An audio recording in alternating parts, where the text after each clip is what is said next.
delighted to be part of this panel to bring the climate approach and to make a question how much possible it is to keep optimism to achieve our climate objective, the planetary climate objective.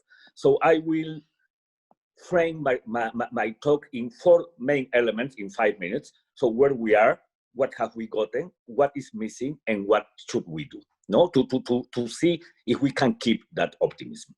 So where we are facing a strong emergency. When we think about the climate emergency, it is for sure bigger than the pandemic emergency. That is something that we should recognize. That is something that should make us able to strengthen our action. But the concept of emergency, it is an important one.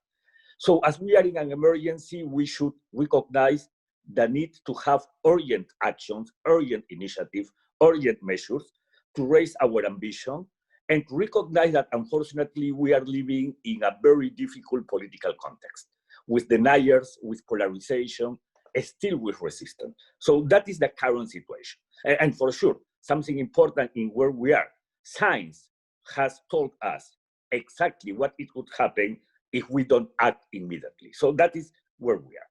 What have we gotten? I think that in some way, and even with the pandemic, we have gotten more awareness. So the people, it is fully more aware of what it is the climate emergency and what it could be the consequences of don't act. So that is something important for keeping the optimism. Also, we have gotten a strong political decision. The Paris Agreement 5 years ago, it has been one of those great successful in relation to good political decision. But unfortunately, we are losing hope in relation to the formal process, so we should recover that hope. We have gotten good signs and a strong engagement of different actors. So those are the elements of what we have got. But what is missing? I think that we haven't understood yet the need of a behavioral change, the need of a systemic transformation, the need to really move the world into a next phase, to rethink, as many people is talking now, to reset the planet, mostly in this post-pandemic time. So what should we do? We should act politically, and we do need to pressure our government domestically to have them put in their new NDCs or climate plans into the table, more ambitious climate plans, but not only climate plans, but also long-term strategies. We should push our government to define that 2050 vision and how are we planning to go to there. So how can we move our economies to be net zero, to be resilient, to address nature loss and to revert nature loss, at least to halt it, because those elements of nature and climate, it is strongly important. Second element, the economic one.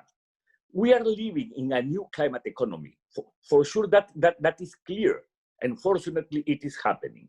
So we should talk with economic basis. If we don't act domestically or globally, the new climate economy is going to reject our product, is going to reject our exportation product. So the economic side, it is a key one. So we should also work and continue developing an economic narrative. The third element, it is the social one. We do need to be more active. We do need to have more activism. We do need to have more people mobilizing on the streets, demanding and claiming, because it is the only way to overpass the deniers, the people who is resistance to promote this kind of systemic transformation. But also we do need to develop our own climate actions, because even as individuals, we are responsible of doing things to overpass this situation of climate emergency. But also we do need to integrate. And to integrate means to recognize, and fortunately the pandemic has told us that we do need to connect climate with nature, with the economy, with health, and with political decision. It is the only way to think in a better 2050. And fortunately, in some way that is happening. It is happening, and the next year is going to be an important one, because we are going to take decisions in relation to climate around the COP26. We are going to take decisions around nature, because we will have the new plan for biodiversity. we will take decisions around food. We will have a food summit. And we will have the World Conservation Congress. So it's going to be, I hope, a super 2021. But the only way to make that 2021 a strong one, it is by connecting dots, by working together, by integrating even in the global, but also in the domestic level.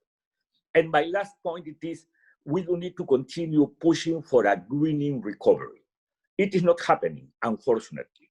The last recovery plans have shown that they are not including sustainable actions. But to have that, we do need also to propose and to promote sustainable action, well-proved sustainable action in relation to climate and in relation to nature.